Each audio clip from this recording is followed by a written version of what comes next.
नमस्कार जोहार, मैं विक्रम देवांगन। आप देख रहे हैं फिलाई पैक न्यूज। इस वक्त अभी मौजूद है दुर्ग जनपद के पास, जहाँ पे भीम आर्मी के लोग दिल्ली जंतर मंतर में हो रहे विरोध प्रदर्शन के लिए आज समर्थन में खड़े भीम आर्मी को। आइए उन लोगों से जानते कि उन लोग की क्या मांग है और किस मांग को लेकर के वो यहाँ पे इकट्ठे हुए। भारत देश के विभिन्न राज्यों में हो रहे हैं प्रोटेस्ट को लेकर। एक प्रोटेस्ट अपने को बिहार में भी देखने को मिला। जैसे एक कहावत है कि आपदा में अवसर ढूंढ लेना, बिहार वाले उस आपदा में अवसर ढूंढ ले। जो पुलिस उसके ऊपर जो भी लाठी चार्ज कर रही है, जो उसके ऊपर कर रही है, उसमें वो लोग एंजॉय कर रहे हैं। आप बिहार वालों के लिए क्या कहना चाहेंगे? देखिए, बिहार को तो पूरा भारत जानता है बिहार कैसा है, और बिहार के जो बच्चे हैं वो तो भी थोड़े एडवांस टाइप के हैं।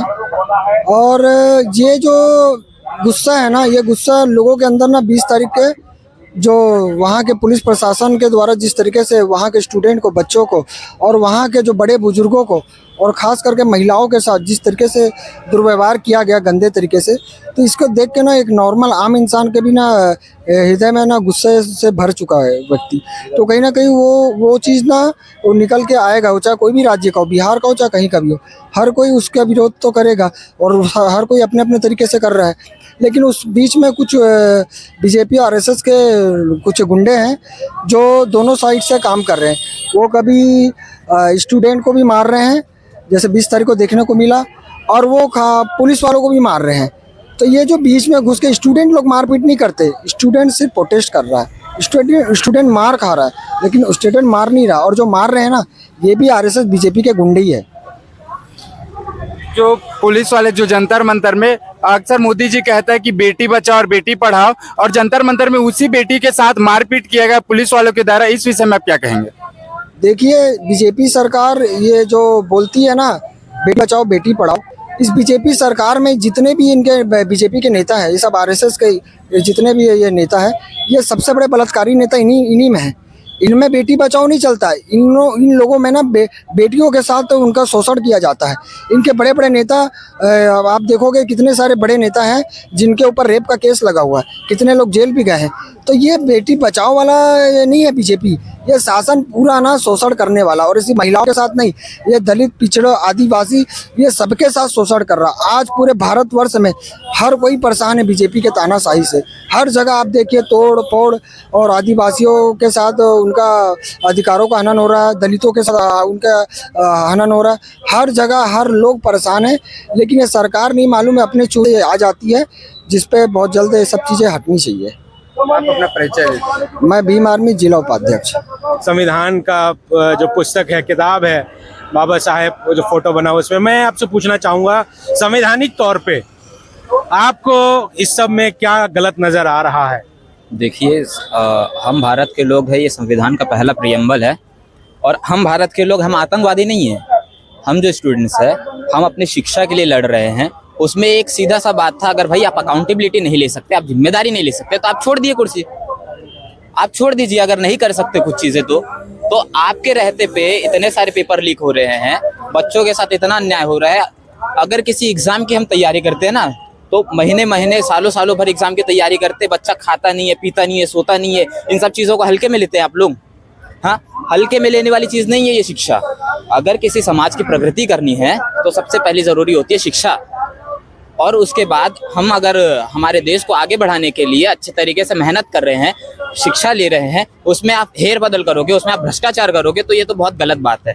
अगर आप ऐसा गलत काम कर रहे हैं तो आप अपने पद से इस्तीफा दे दीजिए तुरंत, तत्काल में। हमारी यही मांग है।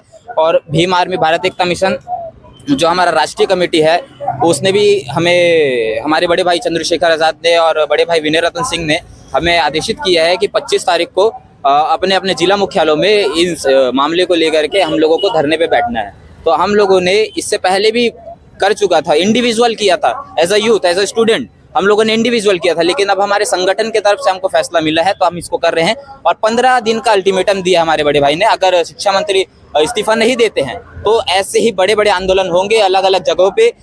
जेल भरो आंदोलन हो सकता है, राज्य स्तरीय आंदोलन होगा, हमारा राष्ट्रीय स्तरीय आंदोलन होगा, और बहुत तरीके के। अगर हमें हमारा इंसाफ नहीं मिलेगा, हमारा इंसाफ सिर्फ इतना चाहिए कि अगर हम लोग मेहनत करते हैं तो हमारा जो रिजल्ट है उसमें कोई फेरबदल ना हो, और अगर हम एग्ज़ाम देते हैं तो उस एग्ज़ाम के पेपर में कोई फेरबदल ना हो। तो इस तरीके की नाकामी, जिम्मेदारी, गैर जिम्मेदारी को ना करते हुए हमारे जो अभी वर्तमान के शिक्षा मंत्री है वो इस्तीफा दे दे तो अच्छी बात है, क्योंकि संविधान ने हमारे हाथ बांध के रखे हुए हैं। जिस तरीके से दिल्ली पुलिस ने काम किया है ना वहाँ की मातृ शक्ति के ऊपर, ये बहुत ही निंदनीय बात है। क्या आप अपनी बहन बेटियों के साथ ऐसे ही करेंगे पुलिस वाले? अगर उनकी बच्चियां होती प्रोटेस्ट में तो क्या वो भी ऐसी लाठी घुसाते? कितने गंदे तरीके से उनके ऊपर लाठी घुसाया है, कितने बैड टच के तरफ से। शुरू में ही बचपन में ही हमको क्लास 1 में, क्लास 2 में, क्लास 3 में, 5वीं तक के हमको गुड टच बैड टच बताया जाता है। तो इतना ब्रूटली तरीके से आप लाठी चला रहे हो, आपके अंदर दिमाग नहीं है, आपकी आंखें नहीं दिखाई देती कहाँ पे लाठी मारना है कहाँ पे नहीं, और आप मातृशक्ति पे कैसे लाठी उठा सकते हो? ये शर्म की बात है। आप इतने बड़े बड़े पोस्ट में हो, आप पुलिस की वर्दी पहने हो, जो रक्षक है वही भक्षक हो जाएंगे तो हमारा क्या होगा? वो तो संविधान ने हाथ बांध के रखे हैं, नहीं तो हम बताते लाठी चलाना क्या होता है, तलवार चलाना क्या होता है। हम भी कोई वो नहीं है कम। तो इस तरीके की बात है। बात बस इतनी सी है कि संविधान हमारा है और हमको इसको बचाना है। लोकतांत्रिक तरीके से हम लोगों ने आंदोलन करना है और इस आंदोलन को बहुत मजबूती से करना है, ताकि जो हमारा न्याय है, जो हमको मिलना चाहिए वो हमें मिले। और नहीं मिलता तो इससे बड़े बड़े आंदोलन होने को दिखेंगे आपको। बैठे दीपके जी जो बोले कि भीम आर्मी के लोग यहाँ आ जाओ, तो आप वहाँ जाना चाहेंगे? बिल्कुल, ये हमारी गर्व की बात है हमारे लिए। जैसे आप लोग धर्मेंद्र प्रधान जी का इस्तीफा मांग रहे हैं, क्या धर्मेंद्र प्रधान की इस्तीफा देने से हमारे भारत देश की एजुकेशन सिस्टम बदल जाएगी या कुछ सुधार आ सकती है इसमें? देखिए, सबसे पहले तो मैं आपको बता दूं कि बात यहाँ पे सिर्फ इस्तीफा की नहीं है, लेकिन जब इस्तीफा दिया जाता है, जब किसी से उसकी कुर्सियाँ छीनी जाती है तो एक खौफ पैदा हो जाता है। आप जानते हैं कि जब अगर हम लोग इस्तीफा अगर उससे इस्तीफा लिया जाएगा और जब इस्तीफा दिया जाएगा तब जाकर जब कोई नया मंत्री जब बैठता है तो अपने कार्यकाल में गलती करने का दुस्साहस भी नहीं करता है। इसलिए इस्तीफा ज़रूरी है। और इस्तीफा इसलिए ज़रूरी है कि शासन प्रशासन के ऊपर एक जवाबदेही बन जाती है कि अगर दोबारा ऐसा होता है तो उन्हें सरकार गिरने की एक डर पैदा हो जाता है। और दूसरी बात, अगर हम ये लोग को ऐसे ही छोड़ दें तो ये लोग ऐसी मनमानी करने लगेंगे। जैसे आपने सुना है कि जब सड़कें सुनी हो जाती है तो आवारगी तरीके से संसद चलने लगती है, और जो कि जनता बिल्कुल ये चीज़ को नहीं सहन करेगी। और ऐसी बात नहीं है कि इस्तीफा ही होगा, इस्तीफा तो नैतिकता के आधार पर देना ही पड़ेगा और हम लेके रहेंगे। लेकिन इसी के साथ शिक्षा में वो योजना बनानी चाहिए जो शिक्षा व्यवस्था एकदम पारदर्शी हो, चाहे वो एग्ज़ाम से रिलेटेड हो, चाहे स्कूलों में शिक्षा से रिलेटेड हो। एकदम पारदर्शिता होनी चाहिए कि अगर कहीं कोई पेपर है, उसको आज के रेट में देख रहे हैं कि हम लोगों ने खास कर देखा है कि नीट पेपर का मामला अभी है, लेकिन इसके पहले हमने रेलवे के पेपर भी लीक होते देखे हैं, एडमिनिस्ट्रेटिव के पेपर भी लीक होते देखे, जिससे बड़े बड़े अधिकारी सत्ता में प्रशासन में बैठे होते हैं। जब इस लेवल के अधिकारी भी अगर चीट करके आएंगे तो आप बताइए प्रशासन कैसे चलेगा? अगर चीट करके नीट में जाएंगे तो आप बताइए ये बनने वाले डॉक्टर क्या लोगों का इलाज करेंगे? अगर चीट करके इंजीनियर बनेंगे तो क्या ये लोग भ्रष्टाचारी इंजीनियर नहीं बनेंगे जिसमें मासूमों की जान जाएगी? इसीलिए इस्तीफा बहुत ज़रूरी है और शिक्षा व्यवस्था में सुधार जरूरी है।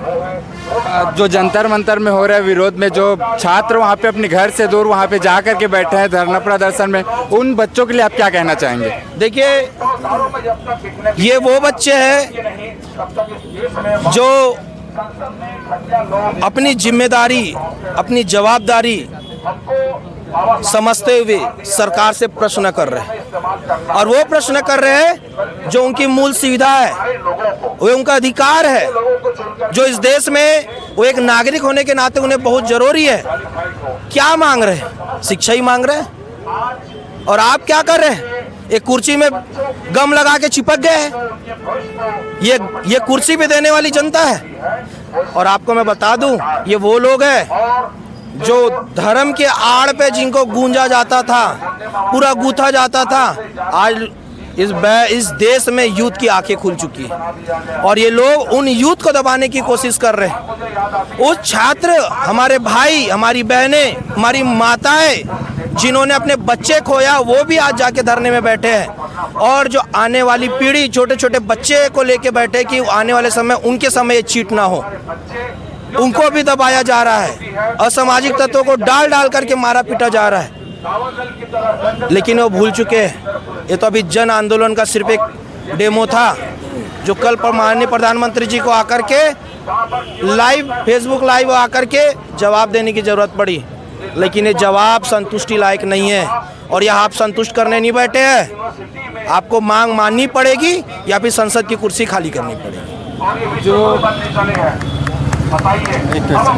जब वहाँ पे सोनम वांगचुक जी को उठा कर ले गए तो उनसे मिलने जब आना चाहिए था धर्मेंद्र प्रधान को, लेकिन वहाँ पे मिलने उससे जेपी नड्डा जी आए। इस विषय में आप क्या कहना चाहेंगे? देखिए, ये तो आप भी जानते हैं, हम लोगों को स्कूलों में पढ़ाया जाता था ना हिटलर की तानाशाही। हम आने वाले बच्चों को बताएंगे कि हमने भी एक हिटलर देखा था, और वो हिटलर उसके घर का घेराव भी किया था। वो हिटलर को संसद में घुसने नहीं दिया था। वो तो हिटलर ऐसा था कि लोगों को मारता भी था और सामने जाके डट पे खड़ा होता था। लेकिन ये हिटलर तो बड़ा डरपोक है, जब जवाब देने की बारी आएगी तो संसद में नहीं घुसता। ये वो हिटलर है। हम भी आने वाले अपने बच्चों को पीढ़ियों को पढ़ाएंगे कि हमने भी एक हिटलर देखा था, और एक ऐसा जवाब तैयार रखेंगे हमारे यूथ लोग मिलकर के कि आने वाले समय में सारे हिटलरों की नसबंदी कर देंगे, और सत्ता में उन्हीं लोगों को पहुंचाएंगे जो शिक्षा की बात करेगा, नारी के सम्मान की बात करेगा, भारतीय संविधान के हिसाब से देश चलाने की बात करेगा, और छोटे छोटे बच्चों की सुरक्षा शिक्षा के आधार पर और सिक्योरिटी के आधार पर और मूलभूत सुविधा के आधार पर और उस सत्ता तक बैठाने तक के आधार पर उसको सुरक्षित करेगा, अपनी जिम्मेदारी को समझेगा, और दिल्ली में वही व्यक्ति बैठ के राज करेगा। और ऐसी सत्ता परिवर्तन करके रहेंगे हम, क्योंकि ये देश किसी के बाप का नहीं है, ये देश यूथ का है। ये देश भगत सिंह ने फंदे को इसलिए नहीं चूमा था, भगत सिंह ने फंदे को इसलिए चूमा था कि आज अगर मैं क्रांतिकारी अगर इस फंदे को चूम रहा हूँ तो आने वाला ये मेरा जो सैलाब है युवा का, ये आने वाले समय में देशभक्ति के लिए, अपने देश के लिए, अपने लोगों की रक्षा के लिए फंदे को चूम लेगा, सड़कों पे लड़ेगा। और आपको ये हर बार एक बात सुनाई देती है कि हम लोगों को क्या सिखाया जाता है कि आप आइए सड़कों पे, अरे आप काहे के लिए यूथ को भड़का रहे हैं, ये कहा जाता है। मैं उन गद्दार नेताओं को कह रहे हैं जो एसी के हवा में बैठे हुए हैं, उनका कहना है कि आप पिटीशन दायर करो कोर्ट में, लोअर कोर्ट में, हाई कोर्ट में, और उसके बाद में आप जाके पिटीशन दायर करो सुप्रीम कोर्ट में, ताकि वहाँ का सुप्रीम कोर्ट क्या बोलते हैं। आज जैन जी, ये हमारे जो भाई बैठे यूथ के, ये लोग कह रहे थे जब इनके तरफ से वकील गया कि इनके ऊपर लाठी चार्ज की गई, पुलिस बर्बरता की गई, इनको क्या बोल दिया गया? उनको बोल दिया गया कि मेरे पास टाइम नहीं है और अपना भी टाइम वेस्ट मत करो। तो ये गद्दार नेता को कहते हैं कि तुम्हारे बैठे हुए जो न्यायपालिका में भी है ना, तुम्हारे चमचे बैठे हैं, और आप सोच रहे हैं कि हम यहाँ कोर्ट के तहत जाकर के न्याय ले लेंगे। सड़कों पे आना पड़ेगा, क्योंकि बाबा साहब ने 3 बात कही थी, शिक्षित बनो, संगठित हो और संघर्ष करो। लेकिन शिक्षित बनने वाली फैक्ट्री को तहस नहस कर रहे लोग। आप बताइए, जब शिक्षित ही नहीं बनेंगे, संगठित क्या होंगे? मंदिरों के नाम पे संगठित होंगे, मस्जिदों के नाम पे संगठित होंगे, शिक्षा के नाम पे संगठित कब होंगे? जब शिक्षित बनो, संगठित हो, संघर्ष करो। जब उन्हें पता है मनुवादियों को शिक्षित बनेंगे तो फिर संगठित हो जाएंगे और यही सड़कों पे निकल के संघर्ष करेंगे। लेकिन भूल गए, अंबेडकर के बच्चे आज भी जिंदा है और जंतर मंतर पे देखने है तो आ जाओ कभी सैलाब, रात के 2 बजे भी जाके पहरा देती है भीम आर्मी। देखो देखो कौन आया, शेर आया। परिचय दे दीजिए। मैं राहुल बोरकर, भीम आर्मी भारत एकता मिशन दुर्ग से जिला अध्यक्ष। आप सभी से आह्वान करता हूं कि भारत के कोने कोने पे अपने साथी, भाई, बंधु, माताओं और आने वाले बच्चे की भविष्य को देखते हुए आप बेजोड़ तरीके से इस सरकार का विरोध करें और शिक्षा प्रणाली में सुधार लाए, इसकी हक की आवाज़ बने। जय भीम।